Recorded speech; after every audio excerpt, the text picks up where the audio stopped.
tots els que som de Vic i tots els que avui sou aquí, que segur que coneixeu la Pilarín, sabem qui és i què és la Pilarín per Vic i per Catalunya. Aquesta seva generositat, aquesta humilitat, aquest somriure i aquest seu biguetanisme, i que per molt que és l'àvia de Catalunya, que jo diria que també ets l'àvia de la nostra ciutat. És una persona que s'ha obert sempre, que ha obert el seu cor, els seus dibuixos, el seu art i també a tot el país. És una experiència, no? Una immersió meva dels últims 6 mesos en l'univers de la Pilarín, l'univers de la ninotaire, i m'han ajudat molt a crear-me la meva imatge, el meu retrat.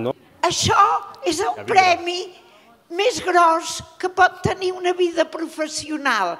Doncs, punyeta, aquí hem fet un castell de focs formidable. Moltes gràcies a tots.